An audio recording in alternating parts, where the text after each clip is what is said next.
이번 부흥의 주제도 축복의 그릇을 준비하자. 지난 수목금 부흥에서 은혜 많이 받으셨습니까? 저도 강사 목사님의 말씀을 들으면서 사람이 주인 노릇하지 말고 하나님이 주인 되는 교회가 되어야 되겠다 다시 한번 다졌고요. 또 주를 위해서 쓰면 풀린다. 그래서 우리가 주를 위해서 쓰임받는 자가 되는 것이 필요하구나. 또 우리의 후대를 사랑하고 인정해 주는 교회가 되자. 우리는 보면 어른들에게 많이 집중되어 있는 것 같아요. 어른들에게 더 신경을 쓰는데요, 우리 후대를 위해서 더 신경 쓸 수 있는 그런 교회가 꼭 되기를 바랍니다. 그래서 우리도 이 후대를 위해서 비전 센터도 짓고 또 그들을 믿음 가운데 키우려고 노력하고 있습니다. 이 아름다운 사역이 잘 진행될 수 있도록 항상 기도하며 협력하는 우리 성도들 되시기를 주님의 이름으로 축복합니다.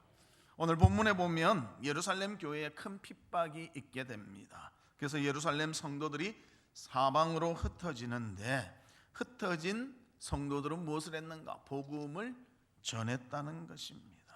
그래서 그 복음이 유대와 사마리아 지역에 전파되는 놀라운 효과를 가져서 교회의 지경이 넓혀졌다는 것입니다. 이 지경이 넓혀졌다는 것은 그저 숫자가 많아지고 지역이 넓어졌다 이것보다도요, 예수 그리스도를 믿는 자의 복음의 삶의 영향력이 더 퍼져 나갔다는 것입니다.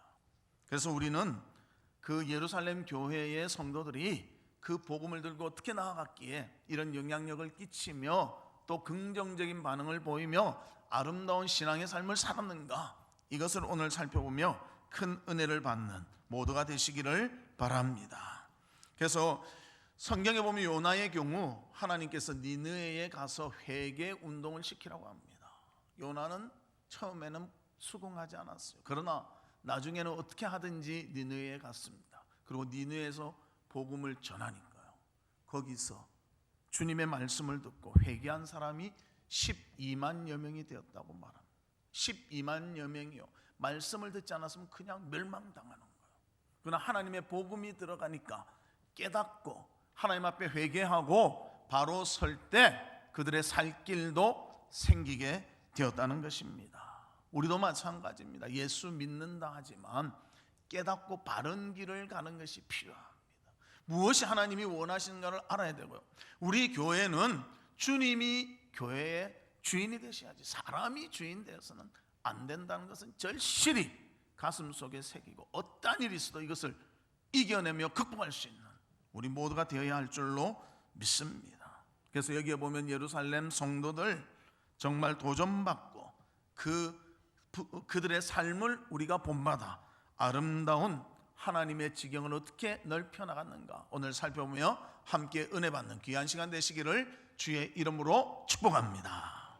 그러면 첫 번째로 지경을 넓혀 나간 교회에 어떤 모습이 있었는가? 하나님 뜻에 순종하는 성도들이 있었다는 것입니다. 교회가 한다고 하지만요, 사실은 그 안에 있는 성도들이 움직여야 됩니다.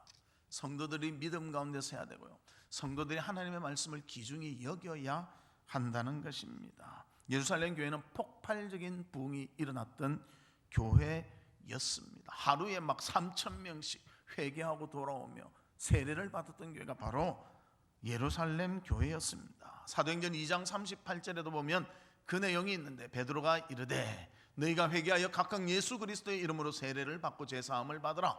그리하면 성령의 선물을 받으리니. 베드로가 감히 외칩니다.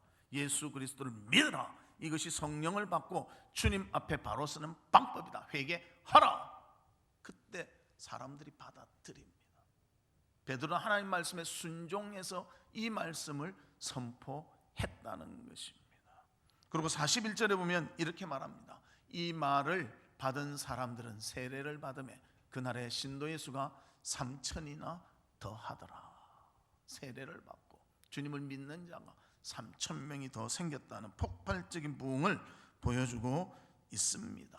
무엇이 폭발적인 부흥을 있겠는가? 주의 말씀에 순종하여 주의 복음을 전하는 자가 있었고요, 그 전한 말씀을 받아들이는 자가 있었기 때문에 놀라운 부흥이 일어나게 되었다는 것입니다.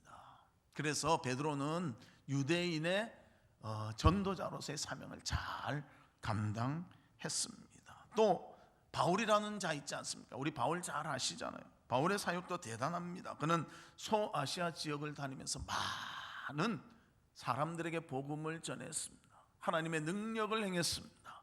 주의 일을 위해서 그는 목숨을 아끼지 않았습니다. 그의 헌신을 통하여 놀라운 복음 전파가 일어나고요, 이 복음 전파로 인해서 교회가 세워지고요, 또 놀라운 일들을 행했다는 것을 성경에서 말씀해주고 있습니다. 사도행전 19장 12절에 보면 이렇게 말합니다. 심지어 사람들이 바울의 몸에서 손수건이나 앞치마를 가져다가 병든 사람에게 얹으면 그 병이 떠나고 악기도 나가더라. 예수님도 가서 안수하시고 이랬는데요, 바울은 자기 손수건만 갖고 와서 덮어도 병이 나았다는 것입니다. 뭐 그렇다고 바울이 더 능력이 있다는 것이 아니라 바울도 예수님의 능력을 힘입어서 감당했는데요, 하나님께서 복음 전파를 위해서 더 큰 그런 권능으로 일할 수 있도록 허락해 주셨다는 것입니다. 우리도 마찬가지로 하나님을 사랑하고 주님의 뜻대로 산다면 철저히 복음 전파를 위해서 순종할 수 있는 모두가 되시기를 주님의 이름으로 축복합니다. 그래서 이 순종의 삶이요, 교회의 지경을 넓혀나가는 놀라운 결과를 가져오게 되었다는 것입니다. 우리가 잘 아는 허드슨 테일러, 그 중국 선교사지요, 영국인 중국 선교사인데요, 그는 사람들로부터 이런 질문을 받았습니다. 당신은 어떻게 일생을 사역자로 보낼 수 있었습니까? 평생을 전도하며 사는데, 선교사 하면서 사는데 어떻게 할 수 있었습니까? 그리고 행복의 비결이 무엇입니까? 그때 이렇게 대답했다는 것입니다. 제 헌신은, 그 비결이 뭔가 하면 하루를 어떻게 시작하느냐, 이것이 저의 헌신의 비밀입니다. 연주자가 연주하기 전에 전 악기를 조율합니다. 그리고 연주를 하지, 연주한 후에 조율을 하지 않습니다. 마찬가지로 저도 아침에 일어나면 하나님의 뜻에 맞추는 일을 먼저 했습니다. 그러면 인생이 보람이 있었습니다. 언제나 하나님께 뜻을 맞추고 하루를 시작했다는 것입니다.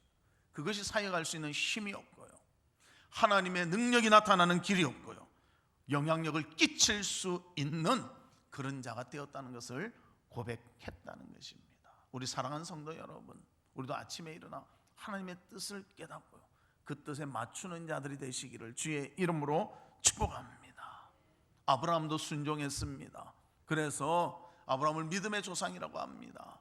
요나도 하나님 말씀에 순종했습니다. 그래서 니느웨의 사람들을 살릴 수가 있었습니다. 우리도 하나님이 우리에게 믿지 않는 자들에게 복음을 전하라는 귀한 사명을 주셨습니다. 그 사명에 순종할 때 주의 놀라운 일들이 우리 가운데 이루어질 줄로 믿습니다. 언제나 삶의 주인이 하나님이 되셔서 주의 원하시는 대로 순종하며 살아가는 우리 성도들 되시기를 주의 이름으로 축복합니다.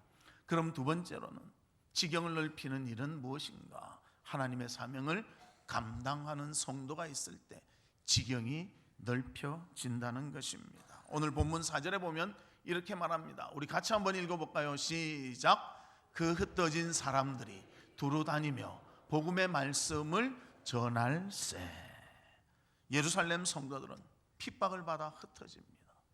그러나 그냥 흩어진 것이 아니라 사명을 가지고 흩어졌습니다. 복음 전파의 사명을 가지고 흩어졌습니다. 그들의 내리에는요, 항상 생각한 것이 주의 복음을 어떻게 전할 것인가, 이것이 가슴속에 딱 박혀 있었어요. 우리도 그렇지 않습니까? 우리 여자들은, 특히 주부들은 어떤 생각을 합니까? 집에 가면 오늘 우리 가족들 무엇으로 챙겨줄까, 이거 항상 생각하잖아. 생각 안 하는 주부 있습니까? 거의 없어요. 전부 다 그것에 딱 사로잡혀 있어요. 그래서 어떻게 하든지 뭐를 맛있게 해서 건강하게 요리를 해줄까, 이게 마음속에 딱 잡혀 있는 거예요. 마찬가지로 크리스찬의 마음에는 어떤 마음이, 어떤 사명이 갖춰져 있어야 되는가? 주의 복음을 전해야 되는데 어떻게 전할 것인가? 누구에게 전할 것인가? 이것이 우리 속에 갖춰져 있어야 된다는 것입니다. 그래서 베드로도 그런 생각이 있었습니다. 그래서 복음 전파에 헌신했다는 거예요. 이 사명을 가지고 주의 복음 전하는 일에 헌신했다는 것입니다. 그래서 유대인들을 향한 선교사로서의 사명을 잘 감당했습니다. 바울도 마찬가지입니다. 이방인을 향한 복음 전파의 사명을 충성되이 감당한 사람이 바로 바울이었습니다. 그와 마찬가지로 예루살렘 성도들에게도 하나님이 주신 사명은 바로 복음 전파의 사명이었다는 것입니다. 아무리 핍박이 있지만 그들의 사명을 누를 수는 없었습니다.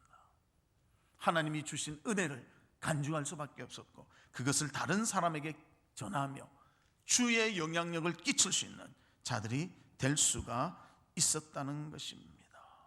그래서 전도를 하는데 그들은 언제나 가슴 속에 예수 그리스도의 생명을 품고 가서 전하는 일에 힘썼다는 것입니다. 우리도 마찬가지로 전도지 가지고 전도할 수도 있죠. 또 전도지 없이도 전도할 수 있습니다. 뭔가 하면 삶을 통해서 전도를 하는 거예요. 예수 그리스도의 사랑을 실천해 보십시오. 다른 사람들이 예수 믿는다 안 믿는다 말 안 해도요, 저 사람 뭔가 다르다, 무엇이 있을까? 그리고 우리가 예수 믿는 거 알면 야, 역시 다르구나, 그렇게 깨닫게 된다는 것입니다. 그래서 우리에게 주시는 사명은 무엇인가? 복음을 들고 이 세상에 나가서 예수 그리스도의 제자로서의 삶을 살아가야 한다는 것입니다. 그래서 마태복음 28장 19절과 20절에도 이렇게 말합니다. 우리 같이 한번 읽어볼까요? 시작. 그러므로 너희는 가서 모든 민족을 제자로 삼아 아버지와 아들과 성령의 이름으로 세례를 베풀고 내가 너희에게 분부한 모든 것을 가르쳐 지키게 하라. 볼지어다 내가 세상 끝날까지 너희와 항상 함께 있으리라 하시니라. 아멘. 세상 끝날까지 우리가 복음 전할 때에 주님이 함께 하시고요, 그 복음 전함으로 제자를 삼는 일이 있을 것이다, 우리에게 말씀해 주고 있습니다.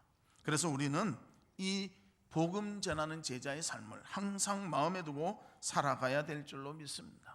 우리나라 통계적으로 보면 예수 믿는 사람의 숫자가 한 20% 된다고 합니다.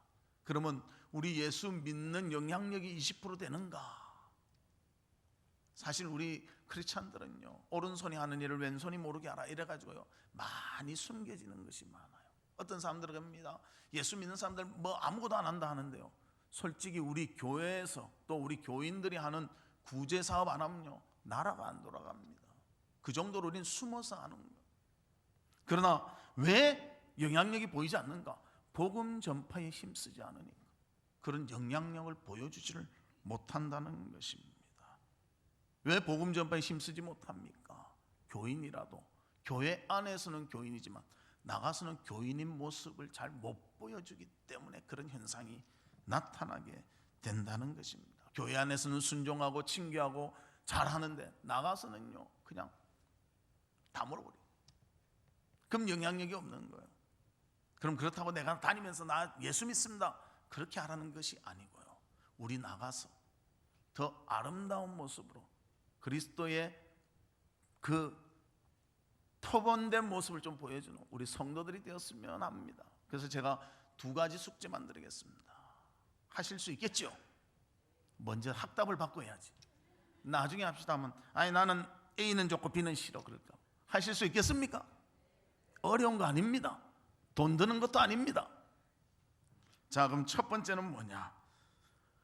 첫 번째는 웃으면서 인사하기입니다. 인사하되 안녕하세요 이렇게 하면 안 되고 웃으면서 안녕하세요 좀 이렇게 인사했으면 좋겠어요. 누구에게? 성도에게도 하고요, 주변의 이웃에게도 하고요, 모르는 사람한테도 좀 인사합시다. 우리가 웃으면서 인사하면요 저쪽 사람도 기분이 좋아진다고요. 모르지만 인사하십시오. 그리고 내가 그리스도인이다 뭐 나타낼 필요도 없어요. 그냥 목사님하고 약속했으니까 또 하나님이 그런 거 기뻐하시니까 우리 같이 사람 만나면 인사하십시다. 웃으면서. 그래 인사하면 누구든지 기분이 좋아지는 거예요. 우리 한번 연습해 볼까요? 웃으면서 안녕하세요. 잘하시네요. 기분이 확 좋아집니다. 인사하면요 상했던 마음도 좋아지는 거예요.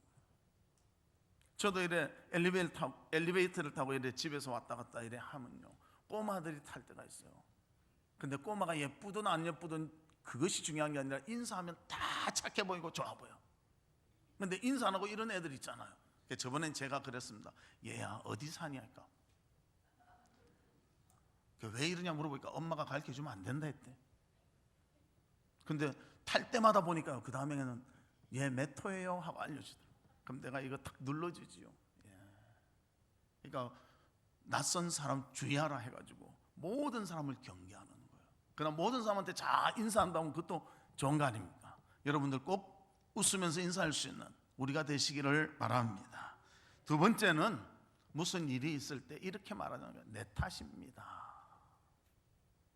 그렇다고 당신이 다 잘못했어 그렇게 안 할 겁니다. 아유 제 탓이네요. 제가 잘하지요.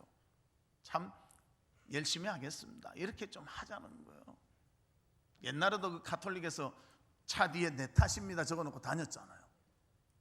그러니까요 모든 것이 부드러워지는 거예요.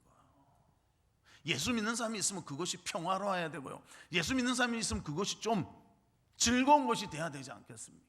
근데 예수 믿는 사람이 들어가 있지만 변하는 거 하나도 없고 똑같고 그런다면 영향력이 끼쳐지지 않잖아요. 그래서 우리 두 가지, 하나는 웃으면서 인사하는 것, 또 하나는 내 탓입니다. 내 탓입니다 한번 해볼까요? 옆에서 한번 보고 내 탓입니다. 그것만 말하세요. 그리고 모든 거 내가 책임질게 이런 말 하지 말고, 어떤 사람은 그래요. 기분만 나면 모든 거 내가 책임질게. 제 친구 중에 한 명이요, 기분만 나면 음식점에 가서 내가 책임질게 그러는 거예요. 그래가지고 정말 사는데 힘들었어요. 내 탓입니다 요 말만 하죠. 그래요 내 탓입니다. 제가 좀 고치죠. 제가 좀 도와드리죠. 이럴 때 우리 사이에 영향력이 끼쳐지고요, 사명을 감당하는 우리의 삶이 되어질 줄로 믿습니다. 그래야 친근관계가 생기고요, 복음도 전할 수 있는 기회도 갖게 되는 거예요. 이래 길에서 누구 만나면요 꼭 인사하십시오. 반갑게 인사하십시오. 웃으면서 하십시오. 누군지 몰라도 하십시오. 그러다 나중에 전도 대상자 돼서 또 데려올 수도 있잖아요. 또 막 웃으면서 인사했는데 나중에 보니까 우리 교인이야. 우리 교회도 그런 기획이 있습니다. 교인끼리요 막 남인 줄 알고 막 어떻게 막 그랬는데 나중에 보니까 같은 교회 교인인 거예요. 나는 1부에 보고 저분 2부에 보니까 모르는 거야. 그런데 웃어서 인사했는데 보니까 교회에서 만났어. 그럼 야 역시 부평하란 교회 교인이 다르구나, 이런 마음이 들 거 아닙니까? 그래서 우리가 서로 이렇게 인사하며 내 탓이요 이렇게 말할 수 있는 모두가 되기를 바랍니다. 우리를 보면 웃음이 나고 우리를 보면 즐거움이 있는 그런 사회에 영향력을 끼칠 수 있는 성도들 되시기를 주님의 이름으로 축복합니다. 이사야도 보면 하나님 앞에 고백합니다. 주님을 만나니 자신이 변할 수밖에 없다는 거예요. 하나님을 만났을 때 변할 수밖에 없다는 것입니다. 이사야 6장 5절 말씀에 보면 그때에 내가 말하되 화로다 나여 망하게 되었도다. 나는 입술이 부정한 사람이요 나는 입술이 부정한 백성 중에 거주하면서 만군의 여호와이신 왕을 배웠음이로다 하였더라. 자신은 멀쩡한데요 하나님을 보니 하나님 앞에 나의 부족함과 연약함이 발견되니 나는 주 앞에 정말 부정한 자가 되었구나, 이렇게 고백했다는 것입니다. 그래서 우리가 내 탓이란 말 안 해도 돼요. 그런다고 뭐 바뀔 거 없어요. 인사 안 한다고 뭐 특별한 거 없습니다. 그러나 예수 그리스도의 사랑을 생각하면요 우리는 그 감사에 인사할 수밖에 없고요, 그래요 내가 죄인이군요, 내 탓입니다 고백할 수밖에 없다는 것입니다. 이사야는 하나님의 부름받은 선지자였으나 자신의 추하고 연약한 모습을 하나님을 통해서 발견하니까요 고백할 수밖에 없었다는 것입니다. 우리도 하나님 은혜가 가운데 살기 때문에 정말 사람을 향한 사랑과 친절함과 모든 것을 감당해낼 수 있는 우리 성도들 되시기를 주님의 이름으로 축복합니다. 어떤 회사의 사장님이 거래처에 가기 위해서 또 해외로 나가야 돼서 공항에 가려고 하고 있었습니다. 그런데 그때 밤에 회사를 경비하는 야간 근무자가 헐레벌떡 달려왔습니다. 사장님, 오늘 비행기 안 타시면 안 될까요? 아니, 내 거래처 때문에 가는데 제가 지금 잠깐 자다가 꿈을 꿨는데 비행기가 추락하는 그런 꿈을 꿨습니다. 안 타시는 게 좋을 것 같은데. 그래, 그렇다면 다음에 가지. 마침 그 비행기가 추락을 해버렸어요. 그러니까 그 사장님이 얼마나 고맙겠습니까? 그래서 경비를 불렀습니다. 당신이 나를 구했으니 사례금이하고 1억을 줬습니다. 그리고 한마디를 더 했습니다. 오늘부터 해고입니다. 그러니까 상을 주면서 왜 해고입니까? 당신 나를 살린 것은 참 고마운 일이요. 그러나 당신 야간 경비인데 왜 자고 꿈을 꿨습니까? 그렇게 했다는. 우리는 그렇습니다. 하나님의 사명이라고 생각하면서도 내일과 겹치면 그냥 믹스해서 사는 경우가 너무 많다는 거예요. 내일이 주가 될 때가 많다는 거예요. 자신의 일에 충실해야 되는데요, 그것이 유익이 될지언정 하나님 앞에 사명을 감당하기 위해서는 내 모든 것을 희생하며 살아야 한다는 것입니다. 그런데도 우리는 무엇을 더 좋아합니까? 내가 원하는 것, 내가 기뻐하는 것, 내가 즐거워하는 것에 더 앞장서지, 사명에 앞장서지 못한다는 것입니다. 아까는 그런 참 특이한 그런 경우지만요, 주님의 사명을 감당하기 위해서 복음 전파를 가슴에 새기고 한마디 말을 하더라도 웃으면서 하며 내 탓이요 말할 수 있는 우리 성도들 되시기를 주님의 이름으로 축복합니다. 그래서 우리 사명을 잊지 맙시다. 하나님 앞에 충성을 합시다. 하나님이 원하신다면 그 일을 감당할 수 있는 모두가 되시기를 주님의 이름으로 축복합니다.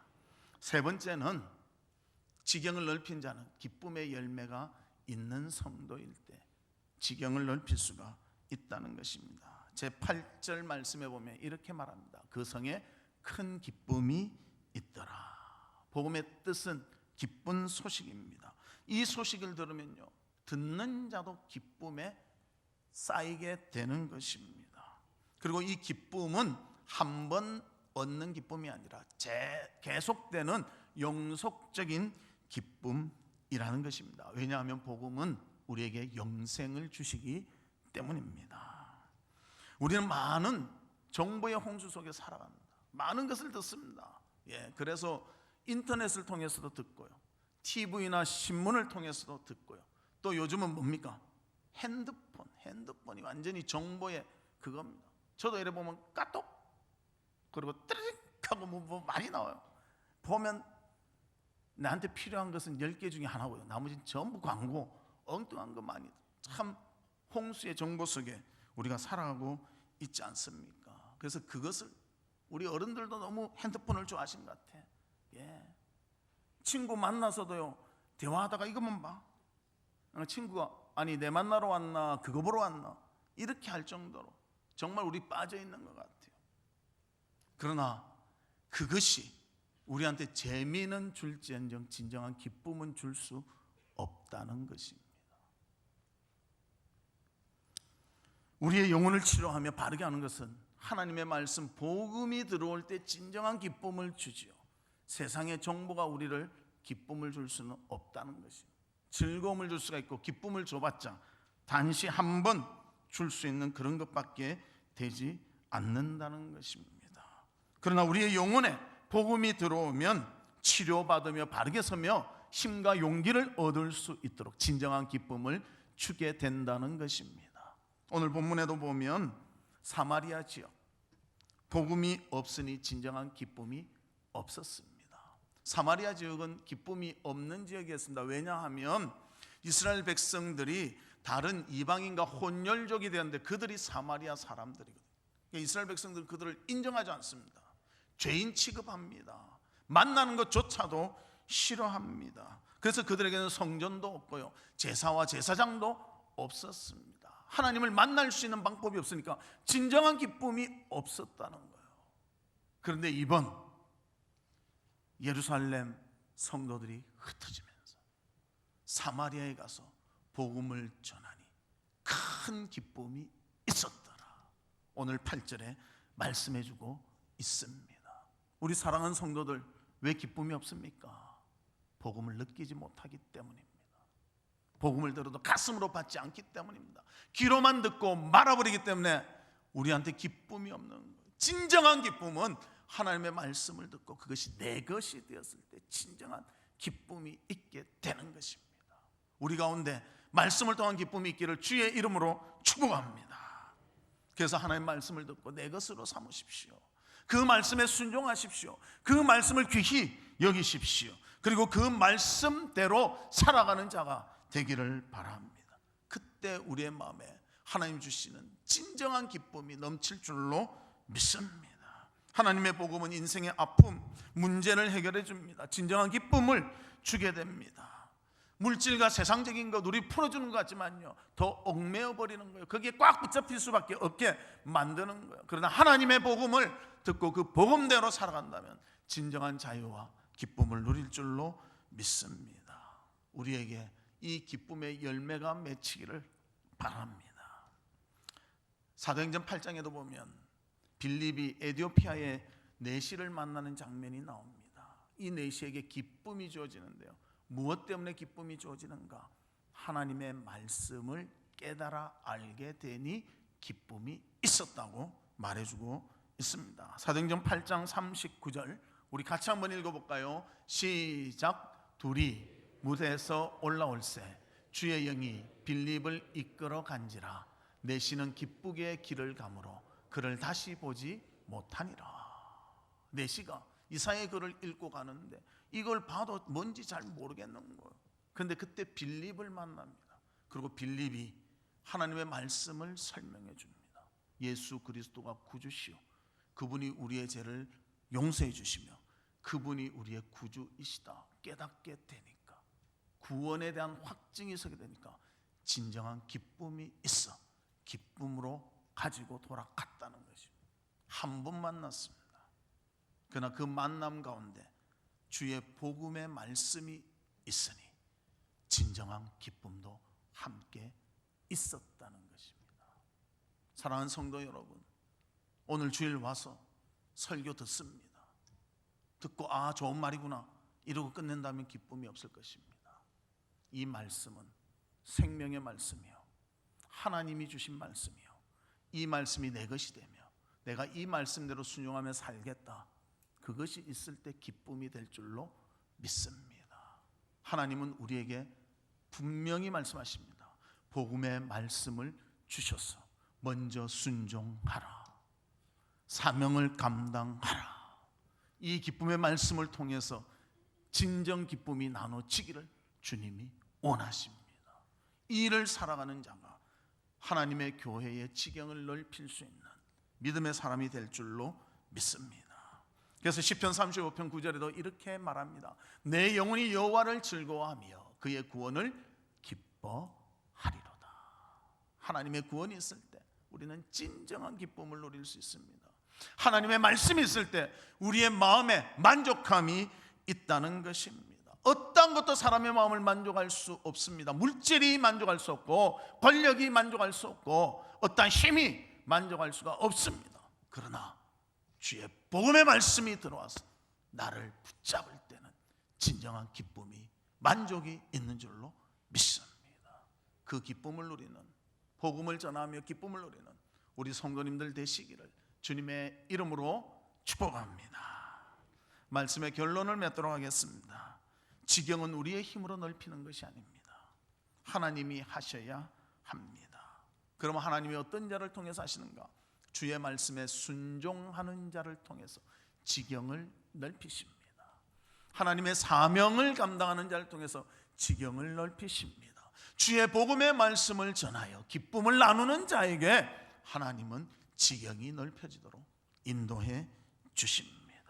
이 하나님의 귀한 일에 쓰임 받는 우리 성도들 되시기를 주의 이름으로 축복합니다. 이 시간 우리 기도하는데요,